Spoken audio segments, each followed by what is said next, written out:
Hello everyone. Once again, this is Tanya Lesyk and our chat Sound Dialogues. And welcome, Ira, to our chat today. I hope we're going to have a lovely conversation. So subscribe and follow for more because we're going to keep having more of these interesting and useful chats about teaching English, learning English, English pronunciation, and very useful things that may come in handy for you while you're learning or teaching English. Okay, so Ira, thank you for agreeing to be with me today. Could you have a short introduction of yourself, please? Tell us your story, how you and English language are related. Hi, Tanya. Thanks for inviting me to this interesting chat. And my story is pretty simple. I come from family of teachers, and my fate was kind of predetermined. I believe so. So I've decided to become a teacher when I was probably 5 years old, maybe 6 years old. My grandma would always take me to her classroom, and I thought that was a super fascinating place. Then when I was probably 16, I participated in an exchange program, Flex, and I studied for a year in the US. Upon return, I decided that I should continue working with English, and I entered pedagogical university as that was probably the most suitable option for me. And since then, my path as a teacher has begun, and that's what I'm doing right now. Cool. How cool is that? So your profession was actually predetermined, right? Yeah, Have you kinda, have you yes. ever had any doubts about it? Like, did you ever want to change it at all at some point? Sometimes people get sick and tired of doing the same thing for years. No, actually, when you start working as a teacher, my first job was in a public school, Mm. and that was quite an experience, you probably know. Then I worked for a private company as a translator and interpreter. I tried that. I cannot say I hated it. I actually loved it, but I hate paperwork.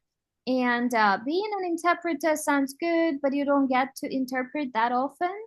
So then you have this paperwork where you have to translate. And that was something I did not like about my job. Then I started another job at a private school as a teacher for adults. And that was very different experience from teaching kids. And I don't think I've ever doubted that since. However, after opening my own school and becoming businesswoman, and I say businesswoman because I always say that I'm a very good teacher, but I'm not a very good businesswoman. So, no, I would rather be a teacher. This is something I believe I do well, and I hope I do well because I love this. This is my passion. This is something I'm ready to do every day, even being like super tired. Oh, so cool. I remember my own realization, half a year into my first year of studies, and I thought, oh, this is what I want to do for, for many years at least. And talking about your interpreting and translating experience, um, perhaps some beginner teachers are watching us too, or maybe people who are learning English as well. Would you recommend, would you advise them to dig a little deeper into translation and interpreting in order to make their knowledge of English stronger? Does this help at all? Or I believe it does, but the main thing that would predetermine whether they will actually nail it or not would be in their basic level of English, because I would not dare to translate or especially interpret for someone if my level was like, okay, B1, B2. And that's usually what we get after finishing university, like a normal situation. Like, let's not lie about that. Like, yeah, we all are expected to get C1, C2 when finishing pedagogical university. Unfortunately, that's not realistically the case in most cases, right? So I would not dare to do that. But it is a cool experience. Just because uh, you teach your brain to switch from English into Ukrainian, from Ukrainian back to English. It also gives you a very wide experience of listening to people who have different accents, different pronunciation. And if you interpret not for native speakers, but for example, for like the French, or I had an experience of interpreting for Italians. And then I also had one epic failure in my interpreting career, let's call it like that, when they invited me to interpret for Chinese business partners. And after 2 minutes into their speech, I realized they don't speak English. They speak what we call Chinglish.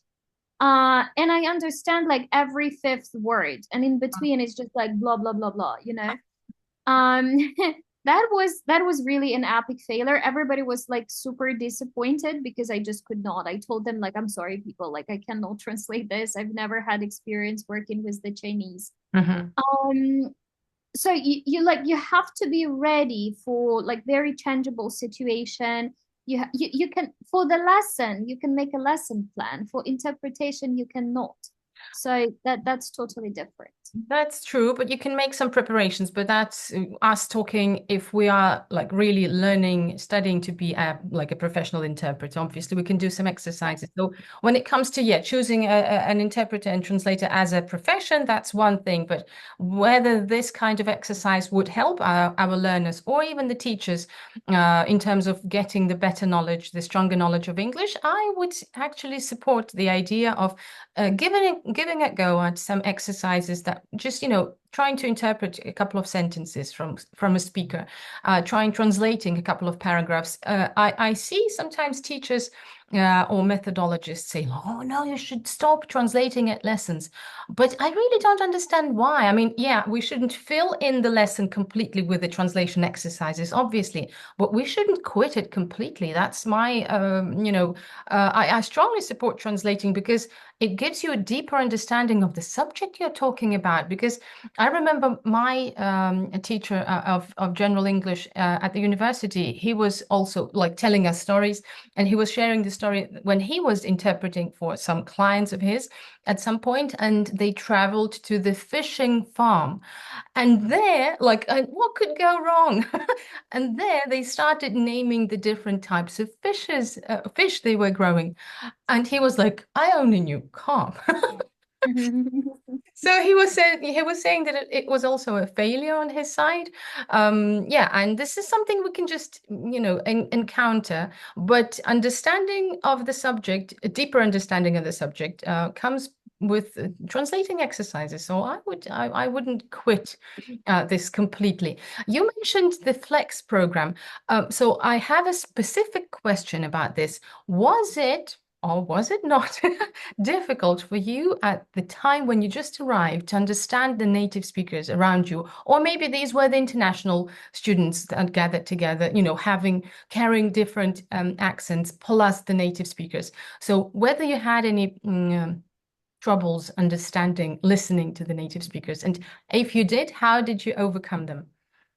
Okay, so I must admit that I was super lucky because my host family lived in Minnesota. Minnesota is a kind of northern state, and they have this like northern accent, which is like super close to what we study at school. So like Hmm.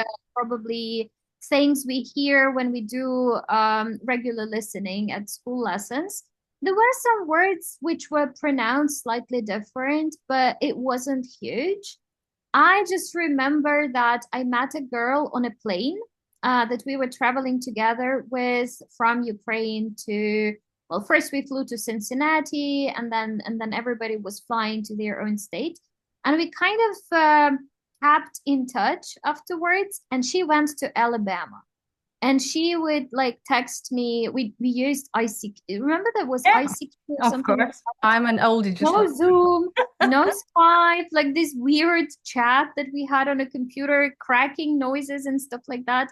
But she would text me like, Ira, I used to believe that my English was amazing. I don't understand people. I don't understand what they're saying something, and I just don't. It seems like a different language. It's not English. I'm not. I'm like. So I would say that in my case, I kind of won. That in that case, I was super lucky to go to Minnesota, and I don't think I ever had an issue understanding people. I did have a very strong like speaking barrier first couple weeks. Like I think some people thought I was numb, like for some period of time, because I was so nervous like to speak with people. And then after 2 weeks, like I went to school. I went to a public school. Like you cannot pretend you cannot speak because you Yeah. go to school and you have to like speak. So it went away, it faded, and never ever had I like the experience where I would be like too shy to speak or something like that. Mhm. But yeah, it depends on the state, really, it Yeah. does.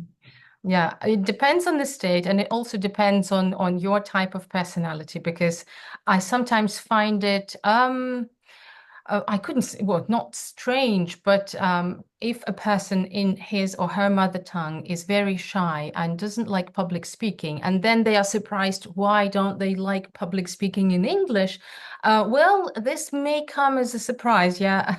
But I do agree that being able to understand the listening part of who you're listening to, uh, and the ability to understand or the lack of this ability may affect your own self-esteem. Because I remember clearly, I also had a situation.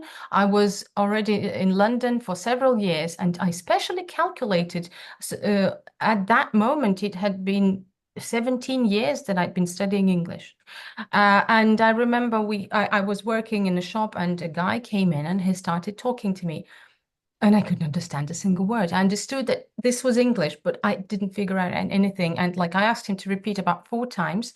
By the accent, I understood that this was Scottish, but Mhm. zero. You cannot believe how hard, it was for me to accept this on the inside. 17 years, 2 or 3 years living in London, and I didn't understand a word. So he just left with nothing because, in our shop, I was the best in English at that time. The manager that we had, who was a native speaker, an English lady, she wasn't present then, so she wasn't able, to come and help out. So he left with nothing, and I was left frustrated. Still, this was a huge hit on my self-confidence because, I was proficiency level then. I'd been living in the UK for 2 or 3 years by then.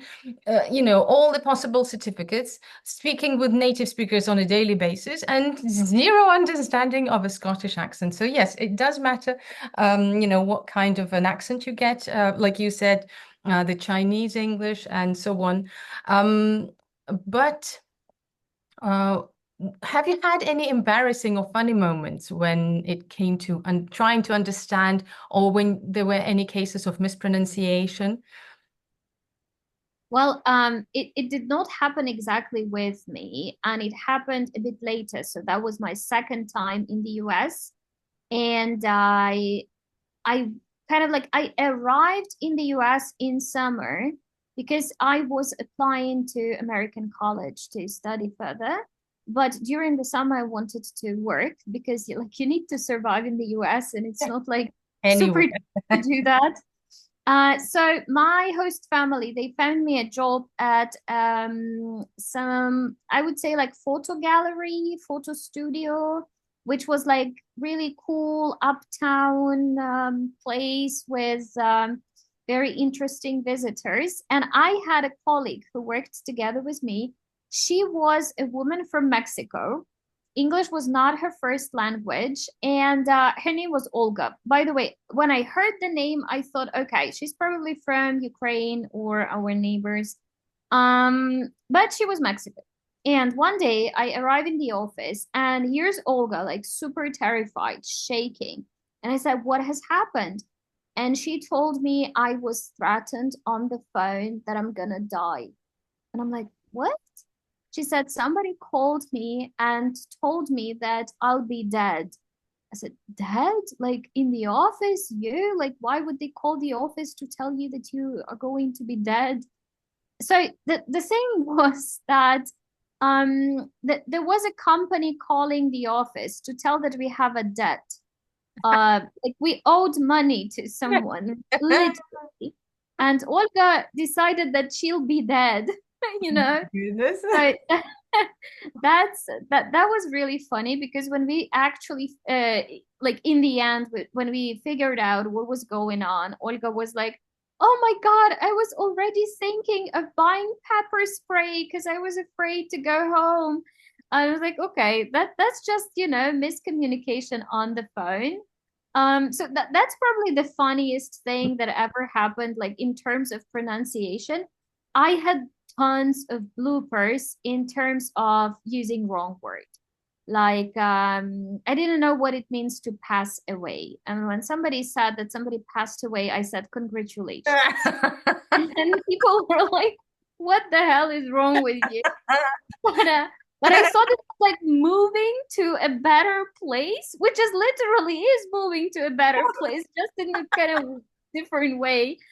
So that was that was super funny. But yeah, so probably most of my experiences of having like super funny or weird situations, they were with vocabulary, not so much with pronunciation. But again, it was predetermined by the fact that it was northern part of the US, and people would speak very clear English. So So you were kind of lucky in this sense, yeah. yeah. Going back a little bit to your comment when your friend you were communicating on the ICQ messenger, and she was mentioning that she has nothing of a kind of English that she'd been always thinking she was having. This is again coming back to the self-confidence thing, and something I want to, have a little chat about too. I also remember my own speaking barrier when I came to England the first time, and I clearly remember how long it lasted. It lasted a month. So like every time I would stand in a queue, I would like, make up a sentence that I need to pronounce to the cashier. I would, try to make sure to remember the word order, the correct verb, the pronunciation, blah, blah, blah. Like I'm a cheese sandwich. Remember this, Yeah, yeah, right. Right. yeah.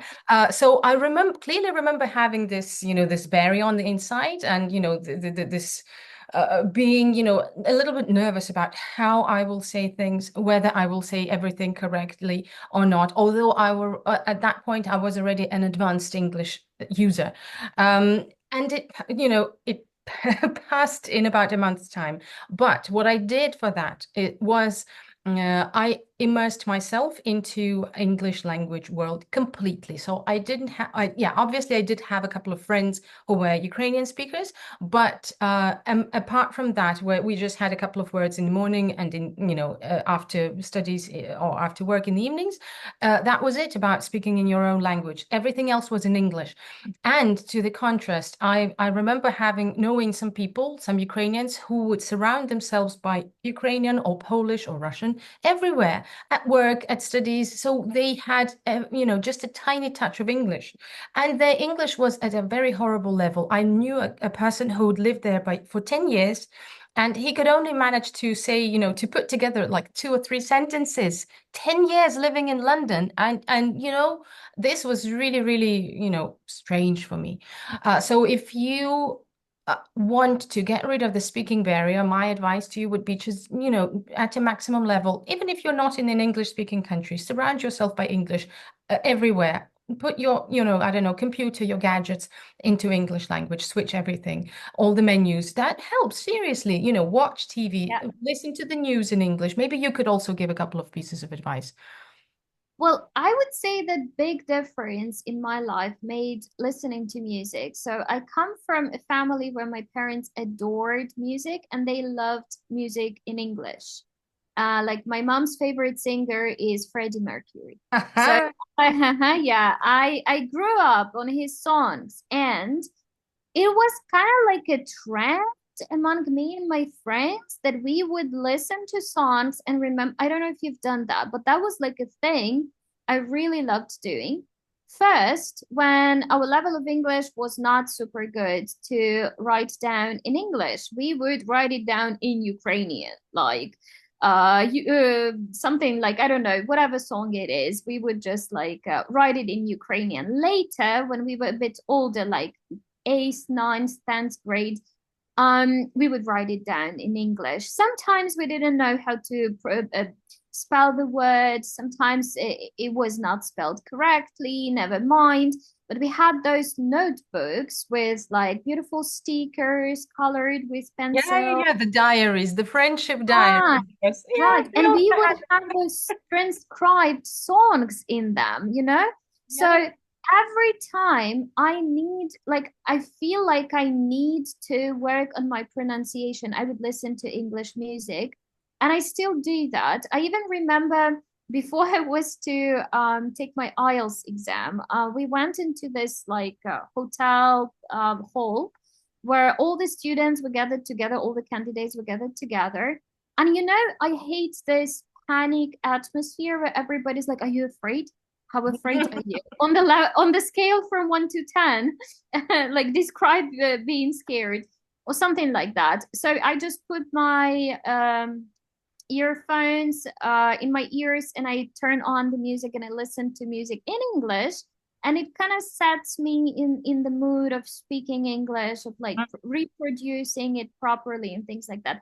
So my primary advice would be listen to music in English. That like try because it's really easy to memorize how they pronounce things and how they repeat the words, the collocations, the way. Of course, we have Hotel California, which, This is which why has made everyone says. yeah, which has made a tremendous influence on Ukrainian people. Exactly. Yeah. Yeah, right.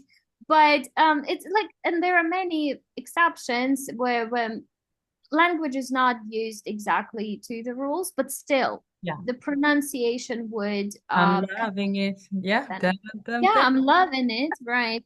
Oh, by the way, there is a very Talking cool about grammar. article. There is a very cool article on I'm loving it and McDonald's. I'll send it to you after we Yes, finish. please send it and I'll put a reference to the description of this video. Yes, thank you. I actually absolutely agree with you on the listening part because when I was a teenager, I would only listen to very, special parts of the type of music that we would have here in the Soviet Union times. But I loved listening to the foreign, especially English, spoken English sung music. I loved Freddie Mercury too, Queen, like he's my favorite voice.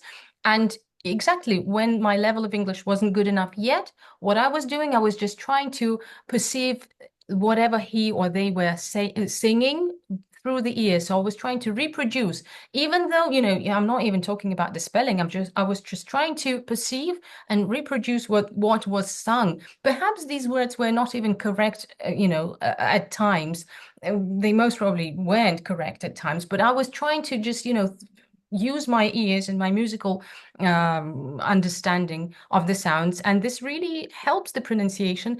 But I must say that it's an interesting fact that most singers, when they sing in English, they sound with American accent.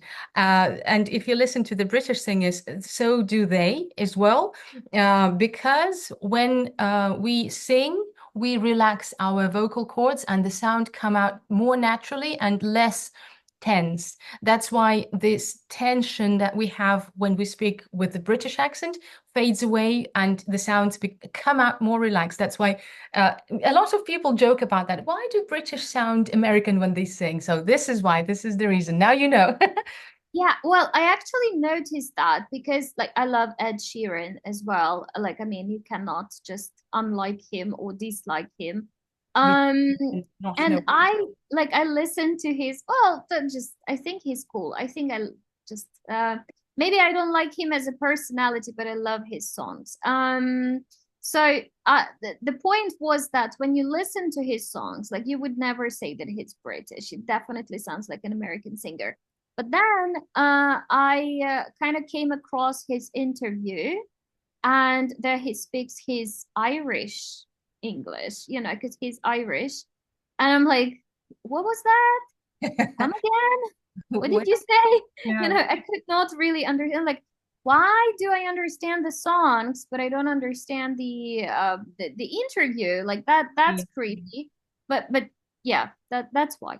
Yeah, but Irish accent actually, I'm not a specialist in the varieties of Irish accents, so I'm not sure whether there are many. But from even from what I remember from my practical experience, one of my teachers back in London was an Irish guy, and he had loads of these rhotic R's, R. And when I realized that he was Irish, and the American rhotic R. And I realized that this is the influence of the immigrants in America Right. on the American accent. So it all came from Ireland, and this was a funny revelation for me. Oh my goodness. Talking about knowledge of a language, and in our particular case, no, knowledge of English language. How can we use it in order to make a living? And I would like here to also come a little bit to your professional side. As far as I know, you also deal with exams, teaching, well, preparing people for the exam. So, with this in mind, where does pronunciation come in here? Does it matter while you're preparing your students for any examinations? Is pronunciation important? Mhm. Do the assessors of the exam pay any attention when you are trying to take any exam? Yeah, well, first of all, it does depend on the exam. Some pay more attention, some pay less attention to this. So what I've noticed after like almost 10 years working with different international exams, some exams are more kind of like leaning to the idea that the person has quite a strong accent, Hmm. Hmm. but some they do really want you to sound like at least pronounce the sounds close to what they should sound like. So generally, I would say that people with better pronunciation, they do score higher in speaking. Like we should understand all international exams, evaluate a person according to specific criteria. And usually we get separate score for listening, reading, writing, use of English, and then speaking. So it could influence the level, the score you get in a speaking exam. However, it would not influence the other parts. Hmm. But I always tell my students, listen, speaking part is the easiest part of the exam. It's the most stressful because you need to speak with the examiner or maybe with a computer if it is like TOEFL exam. However, it's the easiest to crack. And if you can really, really try hard and make your pronunciation at least close to what it should sound like, you're going to get maximum scores because, again, they are quite lenient. And it's much easier to score high in speaking than it's in listening and then or in reading or in use of English. And then these score can help them to get the overall higher score. Hmm. Yeah, I do tell my students that, although I must say that well, I'm not a pronunciation specialist. Like this is not my specialization. And when I get students who have like severe issues with pronunciation, I do usually send them to you or some other specialist. Like it depends whether they want British or American Yeah. pronunciation. But yeah, I generally tell them like you need a specialist because it's like trying to cure, let's say, your toothache at a gynecologist. Like they won't help you, Yeah. because they don't treat teeth. However, I like if I see that I can help, that we can work on, let's say, shadowing, for example, or we can just try and drill some particular words. That's what we do. But what I noticed working with exams, that some people they do have like totally no understanding how the sound is produced. Uh-huh. And without this understanding, they don't know how to make this sound. Like, we get gyor, we get gyor, we get lots of things that are just not common for the English language. Uh-huh.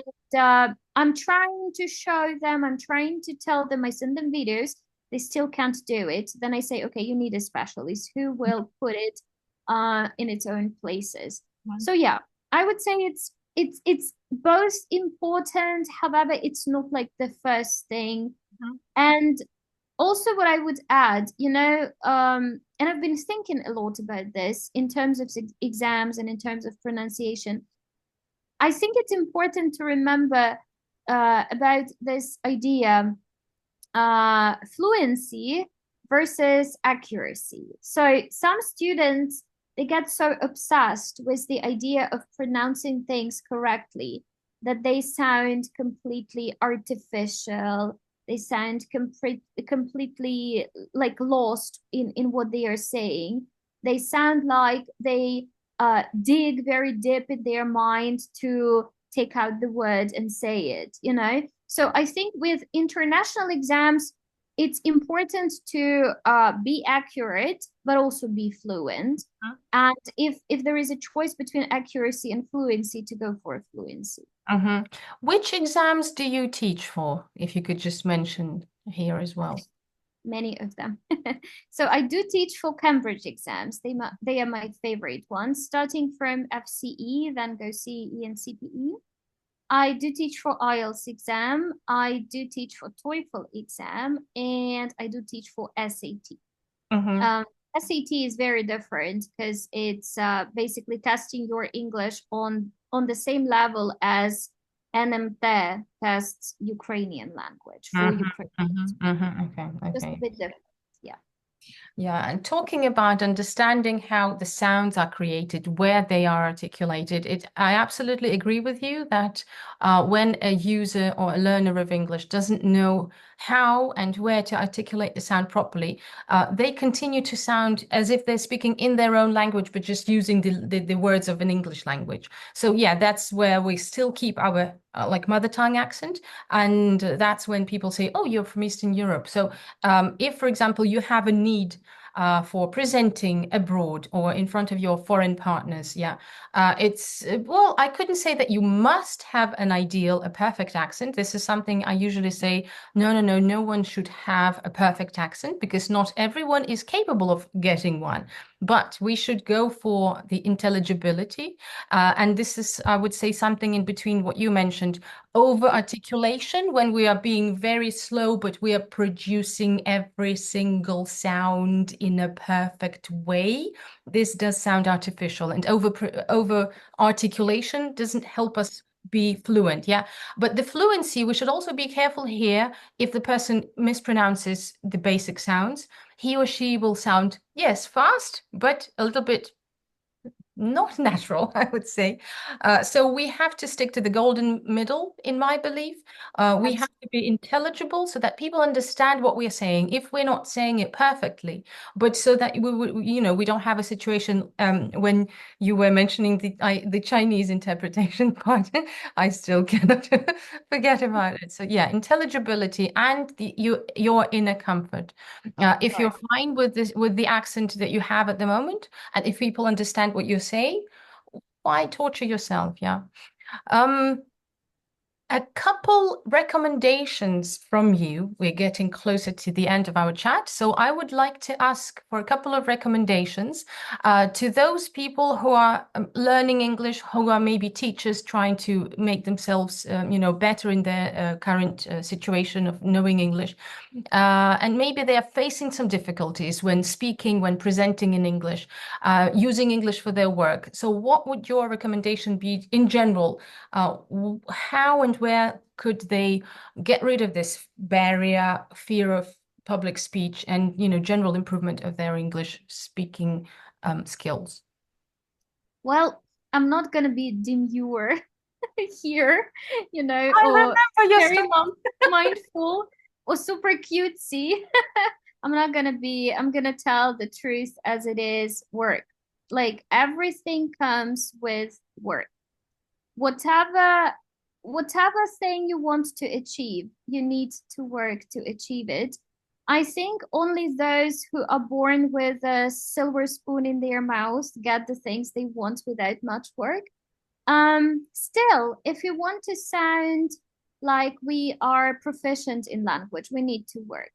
It doesn't mean like you have to sit down and cram something, or it doesn't mean that you have to practice your pronunciation by repeating sounds and doing drills and all that for 3 hours per day, not spend time with your kids and husband or wife or whatever. It just means that you have to have a constant exposure to good pronunciation, be it in a group with like-minded people, a nice mentor like your speaking groups or speaking clubs, be it listening to some podcast from a native speaker or watching a series. Maybe they live in a foreign country where they have native speakers, or they have people who just have very high level of English. Doing that. You've mentioned switching your gadgets into English. I always laugh at this because my all my gadgets are in English, and when I call a taxi drivers usually say, "Oh, I expected to see a foreign student." We have lots of students from India, from Africa here in town. Like, I expected to see a foreign student. You don't look like a foreign student. And I'm like, yeah. I said, why is your app in English? I said, because my gadget is in English. That's what I do. Um, so yeah, like kind of immersing yourself in the English speaking environment as much as you can, as much as it's possible in our reality. We used to have lots of native speakers here before the war, and we could go to speaking clubs and we could just chat with them somewhere in the street or in a cafe. Now it's less realistic. Mhm. So my recommendation is that if you feel like you need that confidence, find a person who would give you this confidence and work on it. Alone, with a mentor, in a group, with a study buddy, whatever. Just do something about it, because like if you just sit and think, oh, my English is not really good. Oh, I'll never learn English. Oh, my pronunciation is not going to be good. Um, it's not going to be good, like because you Yeah. just think Yeah. about it and you do nothing about Yeah. it. So, yeah, mainly just work. Yeah. Adding on top of practicing and like we shouldn't spend 3 hours drilling the pronunciation. Yes, absolutely. I always advise my students to devote 15, 20 minutes per day, maybe every second day, but on a regular basis. It's like going to the gym, working with your muscles. So it's going to be more productive than you'll spend half a Saturday drilling. In the end, you still won't get the results. So just try to give yourself some break, when you're tired, just, have some rest, but keep on working on a regular basis. It's like, with the gym, working with our muscles. And maybe if you could share one or two of your favorite resources, something that maybe at some point helped you gain something, or like for me, for example, I always advise this to my students, Youglish, the website where you can, if you're not sure about the pronunciation of a phrase or a word, you type it in and then you choose an accent it's pronounced in, and then you can listen to the excerpts of videos or interviews or series or a film and hear the native speakers pronounce this word or a phrase. I'll add it to the description as well. So maybe you also have like, one or two resources that you always find useful for you or your students when it comes to improving our English. I use Youglish as well. That there's like, I think it's so versatile, and like it caters to all my needs in terms of listening to different accents. I don't know. I cannot say that I would recommend this or that. What I would recommend is you can even try with international exams. I mean, even if you don't need to get ready for international exams. So if we take IELTS, let's take on the basis of IELTS. They do have their audios in they don't call them accents, they call them like varieties of language. So they have American, British, Australian, they have New Zealand accent or whatever variety of language. And I believe they also have South African, if I'm not Mhm. mistaken. So So I they, used to work with South Africans. I would pick up their accent at some point. I would be saying yes, and some digits as well. They're very different, but right, yes, accent. right. we actually had a kind of let's call it an accident once in my previous place where I worked. So we had these groups of students getting ready for IELTS, and then we held the exam here in Ternopil in my town. And they all kind of, well, I cannot say completely failed, but kind of failed. So they showed worse results in listening Uh-huh. than we were all expecting, because they showed much better results during the lessons. Guess what? The accent was Australian. Uh-huh. And they didn't have so much exposure to it, so they could not recognize some of the words which were pronounced slightly differently. So yeah, I would say if you need to practice with different accents, you can even practice with like international exams. British English, they have pretty good, not British English, British Council, I believe. They have pretty good website with different listening lessons, which look good. And my absolute favorite is TED Talks, because Mhm. TED Talks will have not only native speakers, they will have speakers of different languages who give their talks in English. And you can basically hear any possible imaginable accent. You can learn lots of tips and tricks. So, yeah, I would go with TED 100%. Yeah, and this is actually a place where you could also, if you are into trying in interpreting something, you could also, try Right. and practice the interpretation session, a couple of Yeah. minutes. Why not? It could be And a very shadowing. yeah, yeah. By the way, shadowing, depending on your needs, if you need, to Right. shadow the British accent, then go for the British speaker, American for the American, and so on. Yeah. Thank you. Very useful. Thank you so much, Ira. I really, really enjoyed our chat today. I'm absolutely sure this will be very useful for our viewers, and I hope you guys and girls hit the follow button and look out for more videos from us. So thank you so much, Ira. It was really, really lovely having you today. Thank you for having me. Bye.